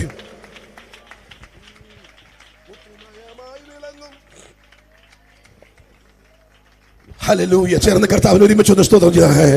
മുത്തുമയമായി വിളങ്ങും പട്ടണമാണത്, പുത്തൻ യെരൂശലേം പുരം അത്ര ശോഭിതം, വീതി സ്വച്ഛ സ്ഫടികാതുല്യം തങ്ക നിർമ്മിതമാം പട്ടണം, അതിന്റെ ഭംഗി വർണ്ണ്യമല്ലഹോ, ഭംഗി വർണ്ണ്യമല്ലഹോ. ഓ അല്പകാലം മാത്രം ഈ ഭൂവിയിലെ വാസം സ്വർപ്പൂരമാണൻ, എന്റെ നിത്യമാം വീട്, എന്റെ നിത്യമാം വീട്. ഓ അല്പകാലം ചേർത്ത് പഠിക്കേ. ഈ ഭൂവിയിലെ വാസം സ്വർപ്പൂരമാണെന്റെ നിത്യമാം വീട്, എന്റെ നിത്യമാം വീട്. ഓ നാടു വിട്ടു വീട് വിട്ടു നാമധേയ കൂട്ടം വിട്ടു കാഠിന്യമാം ശോധനയിൽ യാനം ചെയ്തോരാ. നാടു വിട്ടു വീട് വിട്ടു നാമധേയ കൂട്ടം വിട്ടു കാഠിന്യമാം ശോധനയിൽ യാനം ചെയ്തോരാ. കൂടിയൊന്നായി വാഴാൻ വാഞ്ചിച്ചെത്ര നാളായി കാരുണ്യവാൻ പണി കഴിച്ച കൊട്ടാരം തന്നെ, ആ കൊട്ടാരം തന്നിൽ ഓ കൂടിയൊന്നായി വാഴാൻ വാഞ്ചിച്ചെത്ര നാളായി കാരുണ്യവാൻ പണി കഴിച്ച കൊട്ടാരം തന്നിൽ, ആ കൊട്ടാരം തന്നിൽ ഓ അല്പകാലം മാത്രം ഈ ഭൂമിയിലെ വാസം സ്വർപ്പൂരമാണ് എന്റെ നിത്യമാം വീട്, എന്റെ നിത്യമാം വീട്. ഓ അല്പകാലം മാത്രം ഈ ഭൂമിയിലെ വാസം സ്വർപ്പൂരമാണ് എന്റെ നിത്യമാം വീട്, എന്റെ നിത്യമാം വീട്. എൻ പ്രയാണകാലം 4 വീരൽ നീളം ആയതിൻ പ്രതാപം കഷ്ടത മാത്രം. ഓ എൻ പ്രയാണകാലം 4 വീരൽ നീളം ആയതിൻ പ്രതാപം കഷ്ടത മാത്രം. ഞാൻ പറന്നു വേഗം പ്രിയനോട് ചേരും വിൺമഹിമ പ്രാപിച്ചെന്നും വിശ്രമിച്ചിടും, എന്നും വിശ്രമിച്ചിടും. ഓ ഞാൻ പറന്നു വേഗം പ്രിയനോട് ചേരും വിൺമഹിമ പ്രാപിച്ചെന്നും വിശ്രമിച്ചിടും, എന്നും വിശ്രമിച്ചിടും. ഓ അല്പകാലം മാത്രം ഈ ഭൂമിയിലെ വാസം, സ്വപ്പുറമാണെന്റെ നിത്യമാം വീട്, എന്റെ നിത്യമാം വീട്. ഓ അല്പകാലം മാത്രം ഈ ഭൂമിയിലെ വാസം, സ്വപ്പുറമാണെന്റെ നിത്യമാം വീട്, എന്റെ നിത്യമാം വീട്. ചേർന്ന കരങ്ങൾ ഉയർത്തി ശക്തത്തോടെ ഹല്ലേലൂയ പറഞ്ഞേ. പ്രത്യാശയുടെ 3-4 പാട്ട് പാടിയാൽ തന്നെ നമ്മുടെ ബന്ധനങ്ങൾ അഴിയും. പിന്നെ ഭൂമിയെക്കുറിച്ച് കേൾക്കുമ്പോഴാണ് നിരാശ വരുന്നത്. കൊച്ചിൻ്റെ കൊച്ച്, ഭൂമി, വീട്, മണ്ണ്, ഇതൊക്കെ ഇതിനെക്കുറിച്ച് കേൾക്കുമ്പോഴാണ് ആശങ്ക വരുന്നത്. അതിനെക്കുറിച്ച് കേൾക്കുമ്പോൾ ഈ ആശങ്കയൊക്കെ എന്ത് ചെയ്യും? അതായത് ഈ രോഗസൗഖ്യങ്ങൾ ഉണ്ടാകുന്നത് ശുശ്രൂഷകന്മാരുടെ കപ്പാസിറ്റി കൊണ്ടൊന്നും അല്ലല്ലോ. നല്ല വചനം ഇങ്ങനെ കേട്ടാൽ ആഹം അറിയാതെ സ്തോത്രം ചെയ്യും. അതിനകത്ത് നിരാശകൾ ഉരുകി മാറും. എന്നോട് പരിശുദ്ധാത്മാവ് അങ്ങനെ പറയുന്നു. ഇപ്പൊ തന്നെ ഒരു വലിയ പ്രസന്നത വ്യാപരിച്ചു. ഇപ്പൊ തന്നെ ഈ പന്തലിനകത്ത് പരിശുദ്ധാത്മാവിന്റെ ഒരു സാന്നിധ്യം വ്യാപരിച്ചു. വർഷങ്ങളായി ഇതിനെ അലട്ടുന്ന ചില നിരാശയുടെ കെട്ടുകൾ ഇന്ന് രാത്രി യേശുവിൻ നാമത്തിൽ അഴിയട്ടെ. മുമ്പോട്ട് വിടാതെ നിന്നെ തടയുന്ന ചില ഇരുട്ടിന്റെ വ്യാപാരങ്ങളുണ്ട്, ചില പോരുകളുണ്ട്. ഇന്ന് രാത്രി യേശുവിൻ നാമത്തിൽ അത് മാറുക. ശക്തിയോടെ കർത്താവിനെ ഒരുമിച്ച് ഒന്ന് സ്തുതിച്ചേ. ഓ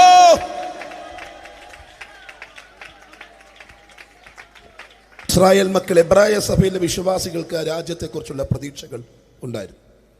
ആ രാജ്യത്തെക്കുറിച്ചുള്ള പ്രതീക്ഷ ശലോമോൻ ഉണ്ടായിരുന്നു. അതുകൊണ്ട് അദ്ദേഹം പറഞ്ഞത് സൂര്യന് കീഴെ സകലവുമായ, സൂര്യന് മുകളിൽ ചില റിയാലിറ്റീസ് ഉണ്ട്.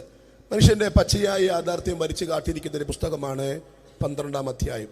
ഞാൻ വായിക്കുന്നില്ല. അവിടെ പറയുന്നു, രോചനക്കുരി ഫലിക്കാതെ വരും, മനുഷ്യൻ തന്റെ ശാശ്വത ഭവനത്തിലേക്ക് എന്ത് ചെയ്യും? മടങ്ങും. അങ്ങനെ ഒരു വാക്യമുണ്ട്. മൊത്തത്തിൽ പറയുന്നില്ല.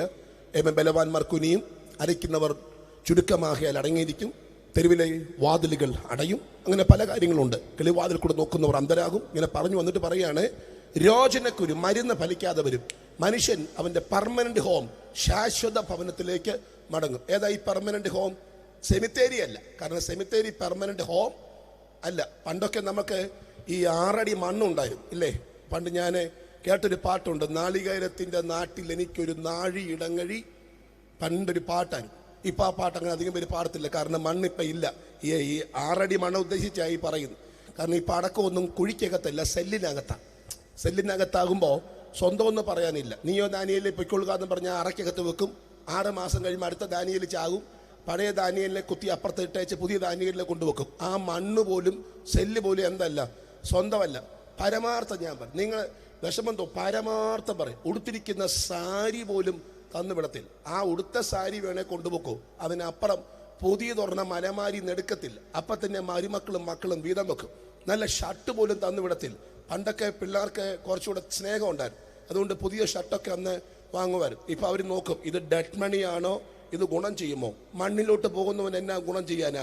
ഡെഡ് മണിയാ. അതുകൊണ്ട് ഷർട്ട് മാറാതെ വെള്ളത്തുണിയിൽ അഡ്ജസ്റ്റ് ചെയ്യും. 150 രൂപയുടെ തുണി പുതച്ചിപ്പിച്ചേ പറ്റൂ. എന്നാൽ പിന്നെ തുണി ആ തുണിക്കകത്ത് അഡ്ജസ്റ്റ് ചെയ്യും. ഷർട്ട് പോലും മാറത്തില്ല. നിങ്ങൾ വന്നേ പറ്റൂ. പണ്ടൊക്കെ അടക്കത്തിന്റെ തടികൾക്കും പെട്ടികൾക്കും ഒരു പ്രാധാന്യമുണ്ട്. തേക്കിന്റെ പെട്ടി, എൻ്റെ അപ്പന് ഈട്ടിപ്പെട്ടി, അങ്ങനെ പണ്ട് കൊടുത്തോണ്ടിരുന്നു. പോളിഷ് വന്നപ്പോൾ അവർ മനസ്സിലാക്കി, പെട്ടി ഈട്ടി അല്ലെങ്കിലും നമുക്ക് പോളിഷ് കൊണ്ട് എന്താക്കാം, ഈട്ടിയാക്കാം. അവർ പഠിച്ചു. അതുകൊണ്ട് പിന്നെ അവർ കുറച്ചു കാലം പോളിഷില്ല അഡ്ജസ്റ്റ് ചെയ്ത്. പക്ഷെ ഇപ്പം അങ്ങനെയല്ല. വിശുദ്ധിയുടെ പര്യായമായ വെള്ളത്തുണി അടിക്കുന്ന പെട്ടിയില്ല ഇപ്പം അപ്പനെ കിടത്തുന്നത്, വെള്ളത്തുണി. അപ്പം അവർക്ക് കുറച്ചുകൂടെ എളുപ്പമായി. വെള്ളത്തുണിക്ക് 150 രൂപയുള്ളൂ 3 മീറ്ററിന്. അത് മേടിച്ച് ഈ പെട്ടിപ്പുറത്ത് അടിച്ചാൽ പെട്ടി ഓടിൻ്റെ ആണോ, ചാക്കിൻ്റെ, തേക്കിൻ്റെ ആണോ, ഇതൊന്നും ആരും അറിയാൻ പോകുന്നില്ല. മനസ്സിലാകുന്നുണ്ടോ? സ്തോത്രം എന്ന് പറഞ്ഞാൽ എല്ലാ അഡ്ജസ്റ്റ്മെൻറ്റാ. ഡെഡ് മണിയാണോ എന്ന് നോക്കും. മാത്രമല്ല, കിടക്കാൻ തുടങ്ങുമ്പോൾ അവർ നോക്കും വസ്തുവൊക്കെ എഴുതി വെച്ചിട്ടുണ്ടോ എന്ന്. കഷ്ടപ്പെട്ട് സ്വോത്രാഴ്ച പോലും ഇടാതെ ഉണ്ടാക്കിയ സമ്പത്താ. മക്കൾ കൊണ്ടുപോയി തൂക്കി എടുത്തുകൊണ്ട് പോയി ഒപ്പിടിക്കും. നടക്കാൻ പറ്റത്തില്ലെങ്കിൽ തൂക്കും. ഞാൻ കഴിഞ്ഞ ദിവസം കണ്ടൊരു കാഴ്ചയാണ്. ഒരു രജിസ്ട്രേഷൻ ഓഫീസിൽ പോയപ്പോൾ പ്രായമുള്ള അമ്മച്ചിയെ മക്കളും മരുമക്കളും കൂടെ തൂക്കുന്നു. ഒരു സൈഡ് മോളും ഒരു സൈഡ് മോനും. രണ്ടുപേരുടെ കക്ഷത്തിനകത്തോട് കൈയിട്ടേച്ച്, എടാ വയ്യാടാ, എനിക്ക് വയ്യാടാ, സാരമില്ല ഞങ്ങൾ പൊക്കാം. രണ്ട് കക്ഷത്തോടെ കൈയിട്ട് പൊക്കി അമ്മച്ചെ രജിസ്റ്റർ ഓഫീസിൽ പൊക്കി കൊണ്ടുപോയി. അപ്പം ഞങ്ങൾ മനസ്സിലായി ഒപ്പിടാൻ കൊണ്ടുപോകുന്ന പോക്കാം. ആ ഒപ്പിട്ടോ, അതോടുകൂടി പരിപാടി എന്ത് ചെയ്തു, കാര്യങ്ങൾക്ക് തീരുമാനമായി. പിന്നെ അടക്കത്തിന് വേണ്ടിയുള്ള കാത്തിരിപ്പ. ഇവിടുന്ന് ഒന്നും തരാൻ പോകുന്നില്ല. സ്തോത്രം. മനസ്സിലായി, ഫൂളാകരുത്, വിഡ്ഢിയായി പോകരുത്. ആർക്കൊക്കെയോ വേണ്ടി അധ്വാനിച്ചു ഓടിയും ഇവിടവും നശിച്ചു സ്വർഗവും ഇല്ലാതെ പോകരുത്. ഭ്രാന്ത് പിടിച്ചിട്ടല്ല ഈ കൺവെൻഷൻ വെക്കുന്നത്. പലപ്പോഴും പ്രാർത്ഥിച്ച് കിട്ടുന്ന പൈസ സ്വരുക്കൂട്ടി നിൽക്കുന്ന യോഗം ഈ കൺവെൻഷൻ. നീ ഈ ഭൂമിയിൽ നിന്ന് പോകും എന്നുറപ്പാ. ഈ ഭൂമി എത്ര ഓട്സിന്റെ കഞ്ഞി കുടിച്ചാലും, ഓട്സിന്റെ പുട്ടും ഓട്സിന്റെ കഞ്ഞിയും മാത്രം കുടിച്ചാലും, രാവിലെയും 5 കിലോമീറ്റർ രാത്രി 5 കിലോമീറ്റർ നടന്നാലും ആ പാട്ട് നിനക്ക് വേണ്ടിയുള്ളതാ. ഏതാ? സമയമാം രഥത്തിൽ സ്വർഗയാത്ര എന്നുള്ള പാട്ട് നിന്റെ വീടിന്റെ മുറ്റത്തും പാടിയിരിക്കും. 4 പേര് പൊക്കാൻ വരും, ഒരു പെട്ടി നിനക്കും വേണ്ടി പണിയുന്നുണ്ട്. മനസ്സിലായവർക്ക് കർത്താവിന് സ്തോത്രം. ഇവിടുന്ന് വാഷ് ഔട്ടായി പോകുമ്പോൾ ഇതിനപ്പുറം എവിടാന്ന് ചിന്തിച്ച് പേടിച്ച് വിറച്ചു പോകാതെ പാട്ടുപാടി പോകാൻ വൈദികന്മാരുടെ സ്തോത്ര ഇമ്പഗാനം ഞാൻ കേൾക്കുന്നുണ്ട്. അക്കരെ എന്ന് പാട്ടുപാടിക്കൊണ്ട് രാജ്യത്തേക്ക് പറന്നു പോകാൻ ഇന്ന് രാത്രി അകത്ത് പ്രത്യാശയുള്ള ദൈവമക്കൾക്കായി ഞാൻ ദൈവത്തെ സ്തുതിക്കുകയാണ്. Somebody shout hallelujah. ആ കരവൊന്ന് വീശി ഇന്ന് രാത്രി ദൈവത്തെ സ്തുതിക്കണം. നഷ്ടപ്പെട്ടു പോയ ചാരം മൂടിയ തീക്കനലായ ആ അകത്തെ പ്രത്യാശ ഇന്ന് രാത്രി ഉണർന്നു വരാനായി സ്വർഗം നിന്നോട് സംസാരിക്കുകയാണ്. ഈ രാത്രി വിശ്വസിക്കുന്നവർക്കായി ദൈവത്തെ സ്തുതിക്കുകയാണ്. ഇബ്രായ സഭക്കാർക്ക് അതുകൊണ്ട് സമ്പത്തുകളുടെ അപകാരം ഒരു പ്രശ്നമായിരുന്നില്ല. എന്നെ ഞെട്ടിച്ച മറ്റു പല കാര്യങ്ങളുണ്ട്. അത് 11-ാം അധ്യായത്തിലാണ്. 35-ാമത്തെ വാക്യം വായിക്കുമ്പോൾ എബ്രായ സഭക്കാർക്ക് മറുപടി, അല്ലെങ്കിൽ അവർക്ക് സിമ്പലായി കൊടുത്തിരിക്കുന്ന വേറെ കുറച്ച് ആൾക്കാരുടെ കാര്യം പറയുന്നുണ്ട്. അത് എബ്രായ സഭയിലുള്ളവരല്ല, അവർക്ക് മനസ്സിലാകാൻ വേറെ കുറെ ആൾക്കാരുടെ കാര്യം പറയുന്നു. അപ്പോൾ എബ്രായ സഭക്കാർ ഇങ്ങനെയാണെങ്കിൽ അതിന് മുമ്പുള്ളവരോ അവർക്ക് ബൈബിൾ കണ്ടിട്ടേ ഇല്ല. പക്ഷെ അവരുടെ ഫെയ്ത്ത് കേൾക്കണോ? സ്ത്രീകൾക്ക് തങ്ങളുടെ മരിച്ചവരെ ഉയർത്തെഴുന്നേൽപ്പിനാൽ തിരികെ കിട്ടി. മറ്റു ചിലർ ഉദ്ധാരണം കൈക്കൊള്ളാതെ ഫെയ്ത്ത് പറ്റൂ. എന്തിന്? നല്ല ഒരു റിസറക്ഷൻ, പുനരുദ്ധാനത്തിന് വേണ്ടി വിടുതൽ കൈക്കൊള്ളാതെ ഭേദ്യമേറ്റു. ചോദിച്ചു, വിടുതൽ വേണോ? മരണം വേണോ? മരണം മതി. അതെന്തിന്? ഞങ്ങൾക്ക് ഉയർത്തെഴുന്നേൽപ്പ് മതി. New ടെസ്റ്റ്മെന്റിന്റെ പഠിപ്പിത resurrection. 58 വാക്യമുണ്ട്. കൊരിന്ത്യർ ലേഖനം 15-ാം അധ്യായം. ഒറ്റ സബ്ജക്റ്റാണ്, പുനരുത്ഥാനം. ഇത്രയും ലോങ്ങസ്റ്റ് ഒരു ചാപ്റ്റർ ഓൾഡ് ടെസ്റ്റ്മെന്റിൽ റിസറക്ഷനെ പറ്റി കൊടുത്തിട്ടില്ല. അപ്പൊ അതുകൊണ്ട് ഇവർക്ക് വലിയ വെളിപ്പാടും പഴയ നിയമത്തിലില്ല. പിന്നെ പ്രസംഗിച്ച ആൾക്കാരുടെ പ്രസംഗങ്ങൾ കേട്ടിട്ട് യേശുവിന്റെ ഉയർത്തെഴുന്നേൽപ്പ് ഇവരെ ചലിപ്പിച്ചതിനാൽ ഞങ്ങൾക്കും അങ്ങനത്തെ ഉയർത്തെഴുന്നേൽപ്പ് മതി. കൊല്ലുന്നെങ്കിൽ സ്തോത്രം. ഇതൊക്കെ പറയുമ്പോൾ അകത്ത് കത്തണമെങ്കിൽ ആ രാജ്യത്തെ കുറിച്ചുള്ള ചിന്തകൾ ഭരിക്കണം. സ്തോത്ര സ്തോത്ര സ്തോത്ര. 5 മിനിറ്റ് നടന്ന് യോഗത്തിന് പോകാൻ മനസ്സില്ലാത്തവരാ നമ്മൾ. സഭായോഗത്തിലേക്ക് ഇപ്പോൾ ആള് കുറവാണല്ലോ. സഭായോഗത്തിന് ആളിനെ കൊണ്ട് ഞങ്ങളെ പെടുന്നൊരു പാട്. എല്ലാ ആഴ്ചയിലും യോഗത്തെക്കുറിച്ച് ഞങ്ങൾ ചർച്ചയിൽ അനൗൺസ് ചെയ്താലും വാട്സാപ്പ് ഗ്രൂപ്പിൽ ഞങ്ങൾ വീണ്ടും എല്ലാം അപ്ഡേറ്റ് ചെയ്യും. അങ്ങനെ ഇട്ടേച്ച് വീണ്ടും യോഗത്തിന്റെ രാവിലെ വീണ്ടും യോഗത്തെക്കുറിച്ച് ഞങ്ങൾ അപ്ഡേറ്റ് ചെയ്തുകൊണ്ടിരിക്കും. എന്നിട്ട് ലോക പ്രശസ്തനായ, ലോകത്തിന് വെളിയിൽ പ്രശസ്തനായ എന്നൊക്കെ പറഞ്ഞാൽ ഞങ്ങൾ നിങ്ങളെ കൊണ്ടുവരാൻ കാണിക്കുന്ന കാട്ടായ്മ. ഇനി കൈയടിക്കണമെങ്കിലോ എന്ത് പാടാന്നറിയാമോ? എന്ത് പാടാന്നറിയോ? ഈ കീബോർഡ് പണ്ട് ഇല്ലായിരുന്നു. പണ്ട് ചുമ്മാ കൂട്ടിപ്പാട്ടായിരുന്നു. അപ്പൊ ഈ പുതിയ ആൾക്കാരും പഴയ ആൾക്കാരും വരുമ്പോൾ അവതാളം വരും. പലർക്കും കൈയടിക്കാൻ താളമില്ലാത്തവരുണ്ട്. അപ്പൊ ഈ അവതാളം മാറാനായിട്ട് ഒരു താളത്തിന് വേണ്ടി ഒപ്പിച്ച സാധനമാണ് ട്രം. അത് പിന്നെ പോരാതെ വന്നപ്പോൾ ഞങ്ങൾ ഒരു ട്രം കൂടെ മേടിച്ചു. അതിന്റെ പേരാണ് സൈഡ് ട്രം. സൈഡ് ട്രം. മറ്റൊന്ന് ട്രം, ഇത് സൈഡ് ട്രം. അപ്പൊ അതുകൊണ്ട് കാര്യം നടക്കുന്നില്ലെന്ന് മനസ്സിലായപ്പോൾ ഞങ്ങൾ ഒരു 5-6 ഒരുമിച്ചുള്ളത് മേടിച്ചു. കുട്ടുമാട്ടിച്ച് മനസ്സിലാകുന്നുണ്ട്. അപ്പൊ അതിനകത്ത് നിങ്ങൾ ചലിക്കുന്നില്ലെന്ന് മനസ്സിലായപ്പോഴേ ഈ സാധനം കൊണ്ടുവന്നു. ഇതിനകത്ത് നിങ്ങളെ ചലിപ്പിക്കുന്ന എല്ലാ സംഭവമുണ്ട്. ഞങ്ങൾ പതുക്കെ തുടങ്ങും.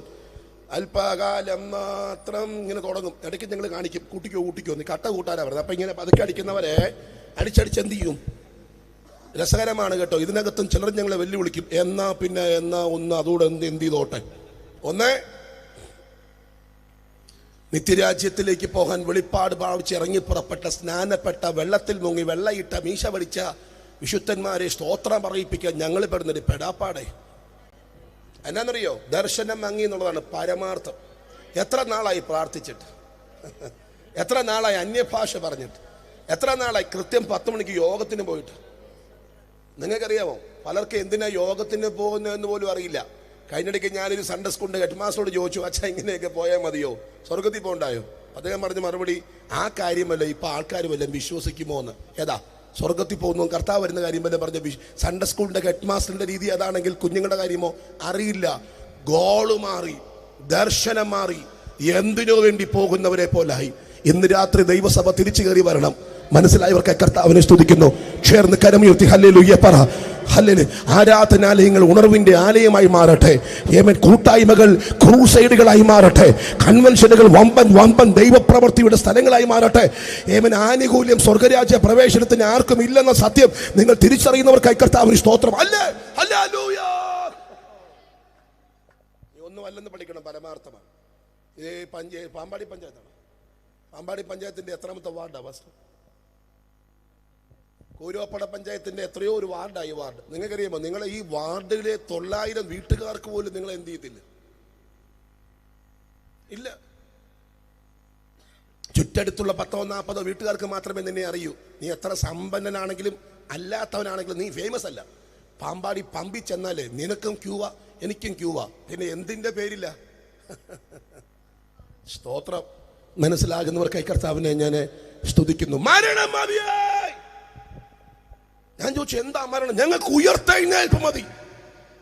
ഞാൻ ചോദിച്ചു, എന്താ ഈ ഉയർപ്പ് അല്ല ഉയർത്തെഴുന്നേൽപ്പിനെ കുറിച്ചുള്ള ഞങ്ങളുടെ യേശു മരിച്ചു, ഉയർത്തെഴുന്നേറ്റു. ഞങ്ങൾക്കും അവനോടൊപ്പമുള്ള ഉയർത്തെഴുന്നേൽപ്പ് മതി. ഇന്ന് രാത്രി ആ പ്രത്യാശ അകത്തുള്ള ദൈവമക്കൾക്കായി ഞാൻ കർത്താവിനെ സ്തുതിക്കുന്നു.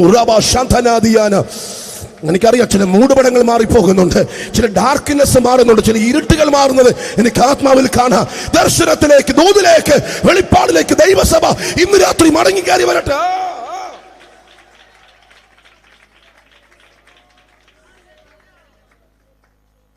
പണ്ടത്തെ വിശുദ്ധന്മാർക്കൊക്കെ ഇത് ഉണ്ടായിരുന്നെന്നാണ് ഞാൻ മനസ്സിലാക്കുന്നത്.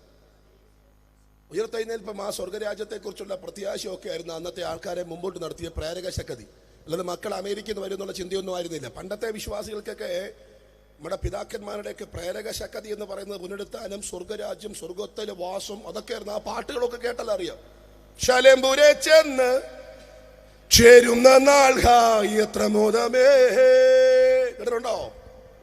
താതനൊരുക്കുന്ന വിശ്രമ വീട്ടിൽ ഞാൻ എന്നു ചേരുമോ? അതിന്റെ കാരണം എന്താ?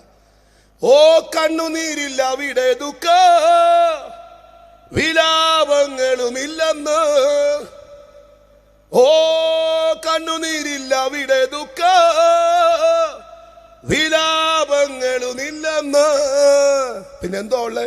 നിത്യാനന്ദമുള്ള സന്തോഷ നാടതിനായുള്ളമോ വാഞ്ചിക്കുന്നേ ഞാൻ യാഹേ സ്തുതിച്ചിടുമേ. ശാലേം ദൂരെ ചെന്ന് ചേരുന്ന നാൾ എത്ര മോനമേ. അടുത്ത ലൈനൊക്കെ നല്ല രസകരമായ ലൈനുകളാണ്. ഓ വേല തികച്ചു ശുദ്ധർ പൊൻകിരീടധാരികളായി, വേല തികച്ചു ശുദ്ധർ പൊൻകിരീടധാരികളായി, സാക്ഷികളായി എൻ്റെ ചുറ്റും പൊൻചിറകു വീശി പറന്നു പാടി ഞാൻ യാഹേ സ്തുതിച്ചിടുമേ. ശാലേംപുരെ ചെന്ന് ചേരുന്ന, അതൊക്കെ പാടുമ്പോഴും കേൾക്കുമ്പോഴും അകത്ത് ആവേശം വരണമെങ്കിൽ രാജ്യത്തെ കുറിച്ച് ഇങ്ങനെ കയറിക്കൊണ്ടിരിക്കണം ചിന്തകൾ, അല്ലെങ്കിൽ മടുപ്പാന്നേ. ഹാപ്പിയിലായി പാടുന്നേ, ഉള്ളം തുറന്നായി പാടുന്നു. സ്തോത്രം. ഈ ഹൃദയത്തിൻ്റെ അകത്തുള്ള വികാരമാണ്. പ്രൈസ്തലോ. ഈ അടുത്തിടയ്ക്കായിട്ട് ഞാൻ പോകുന്ന കൺവെൻഷനിലൊക്കെ എനിക്കൊരു കാണാനൊരു കാഴ്ചയുണ്ട്. ഏത് സബ്ജക്റ്റാണോ നമ്മൾ പ്രസംഗിക്കുന്നത് ആ സബ്ജക്റ്റിന്റെ പിമ്പിൽ വ്യാപരിക്കുന്ന ഒരു ദൈവാത്മാവിന്റെ സ്പർശനം ഞാൻ ആ ഗ്രൗണ്ടിൽ കാണാറുണ്ട്. ഇന്നലെയും ഞങ്ങളത് കണ്ടു.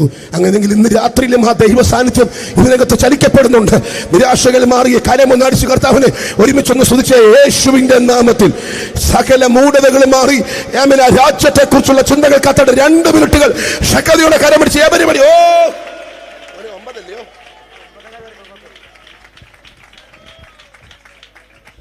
പ്രൈസ്തലോ. ഉദ്ധാരണം കൈക്കൊള്ളത് ഭേദ്യമേറ്റ ഒരു കൂട്ടം.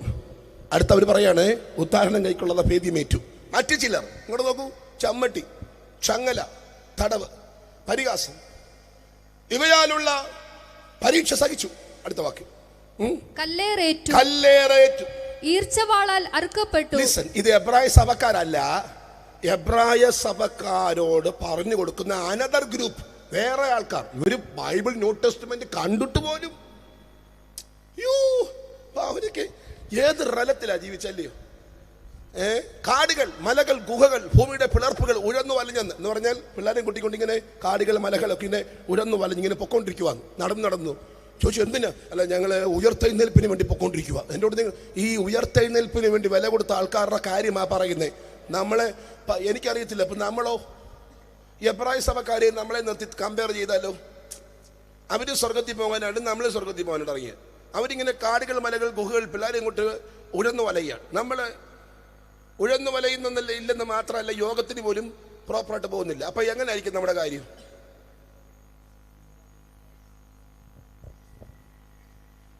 അല്ല, സ്തോത്രം. അതായത് ഞാൻ കഴിഞ്ഞിടയ്ക്ക് പറഞ്ഞൊരു കാര്യം, ദൈവം നമ്മോട് കാണിച്ച ഏറ്റവും വലിയ കൃപ എന്നാണെന്നറിയോ? യേശു വന്നില്ലെന്നുള്ളതാണ്. വന്നില്ലെന്നുള്ളതാണ് കർത്താവ് കാണിച്ച ഏറ്റവും വലിയ ഗ്രേസ്. കർത്താവ് വന്നിരുന്നെങ്കിൽ അറിയാമായിരുന്നു നമ്മുടെ കാര്യങ്ങൾ. എനിക്കറിയത്തില്ല, കൺസിഡറേഷൻ ഇല്ല. സ്വർഗരാജ്യത്തിന്റെ പ്രവേശനത്തിന് ആനുകൂല്യമില്ല, പിൻവാതിൽ നിയമനമില്ല. കുഞ്ഞുട്ടിച്ചാനാണോ പുറകെ കൂടെ? അങ്ങനെ അവിടെ ഇല്ല, ഇല്ല ആനുകൂല്യം. കാരണം കൊടുത്തു പോയാൽ ഒത്തിരി പേർക്ക് കൊടുക്കേണ്ടതായിട്ട് എന്ത് ചെയ്യും? വരും. അതുകൊണ്ട് ആനുകൂല്യം ഇല്ല. അല്ലേ തന്നെ നമുക്ക് എന്താ ആനുകൂല്യമാ? Praise the Lord. മനസ്സിലാകുന്നവർക്കായി കർത്താവിന് ഇന്ന് രാത്രി സ്തുതിക്കുന്നു. ഇവിടെ നോക്കൂ, ഇത്ര ഉണർവാണ് നിന്ന സഭയാണ് ഹീബ്രു. പക്ഷേ 35 കൊല്ലം കഴിഞ്ഞപ്പോൾ സഭ പുറകോട്ട് പോകാൻ തുടങ്ങി. ഒഴുക്കിന്റെ വാക്കിൽ സഭ ഒഴുക്കിന്റെ വാക്കില്ല. അതുകൊണ്ട് വല്ലപ്പോഴും ഒഴുകി പോകാതിരിക്കും. ഇത്ര സ്ട്രോങ് ആയിട്ട് നിന്നവർ ഒഴുക്കിന്റെ വാക്കില്ല. സഭായോഗങ്ങളെ ഉപേക്ഷിക്കാൻ തുടങ്ങി. ചിലർ ചെയ്യുന്നത് പോലെ നിങ്ങൾ സഭായോഗങ്ങളെ. അപ്പൊ അവിടെ ഉണ്ടായി കുഴഞ്ഞ മുഴങ്കാൽ, പ്രാർത്ഥന ഇല്ലാതായി, തളർന്ന കൈ, കൊടുക്കാത്തയായി. 12 കൂട്ടം തെറ്റുകൾ, അവരുടെ ബലഹീനതകൾ ഞാൻ കുറിച്ചിട്ടുണ്ട്. മന്ദതയുണ്ടായിരുന്നു, അവിശ്വാസം ഉണ്ടായിരുന്നു, ഉത്സാഹം പോയി, ധൈര്യം ക്ഷയിച്ചു, സഹിഷ്ണുത കുറഞ്ഞു, കൈകൾ തളർന്നു, മുഴങ്കാൽ കുഴിഞ്ഞു, ദൈവഭയം ഇല്ലാതെ സാധാരണ നോർമൽ ലെവലിൽ സഭയായി. അതിന്റെ കാരണം അറിയാമോ? ഒറ്റ കാരണമേ ഉള്ളൂ, അവരോട് പറഞ്ഞ വാക്തത്വം വൈകി. ഇനി കേൾക്കണോ വാക്തത്വം എന്താന്ന്? മക്കളെ അമേരിക്ക വിടാന്നുള്ളതല്ല, പിന്നെ പോയതുപോലെ ഞാൻ മടങ്ങി എന്ത് ചെയ്യും? വരും. യേശുവിന്റെ മടങ്ങി വരും താമസിച്ചപ്പോ നമ്മളെ പോലെ തന്നെ അവരും യോഗം മുടക്കാൻ തുടങ്ങി. നമ്മളെപ്പോലെ മന്നതയായി. പണ്ടത്തെ പോലെ പണ്ടൊക്കെ വന്നപ്പോൾ എന്തോ അടിയായിരുന്നു. ഇപ്പൊ നമ്മളും അങ്ങ് അടിച്ചാലടിച്ച് ഇല്ലെന്നായി. ഉത്സാഹമില്ല. സഭായോഗമോ? ഇത് ഞായറാണ്, ഇന്നും ഞായറാണ്. കഴിഞ്ഞ ആഴ്ച ഞായറുണ്ടായിരുന്നില്ല. ഇനിയിപ്പോ എത്ര പെട്ടെന്നാ ഞായർ വരുന്നത്. തിങ്കളിനെ കുറിച്ച് നമുക്ക് ഹാപ്പിനെസ്. കുഴപ്പം ഞായർ ഇങ്ങനെ കൂടെ 2 ആഴ്ച കൂടുമ്പോൾ ഒരു ഞായറാക്കിയെ കൊള്ളാതെ ചിന്തിക്കുന്ന വിശ്വാസികളാണ് കൂടുതൽ. ഇന്നും ഞായറോ? സ്തോത്രം. ബാക്കി ദിവസങ്ങളൊക്കെ നമുക്ക് ഹാപ്പിയാന്നല്ലേ. സൺഡേ നമുക്ക് മടുപ്പല്ലേ. ഞായർ 10 മണിക്കത്തെ സഭായോഗം പാസ്റ്റർ ആള് വന്നാലും വന്നില്ലെങ്കിലും പ്രാർത്ഥിച്ച് തുടങ്ങുമെന്ന് അറിഞ്ഞാലും നമ്മൾ 10-നല്ലേ ഇറങ്ങത്തുള്ളൂ. എന്നാ മന്നത, വാക്തത്വത്തെ കുറിച്ചുള്ള ഓർമ്മ നശിച്ചു. അങ്ങനെ തകർന്നിരിക്കുന്ന സഭയോട് പറയാണ് പ്രത്യാശ. ഏത് പ്രത്യാശ? വരുവാനുള്ളവൻ വരും, താമസിക്കുകയില്ല.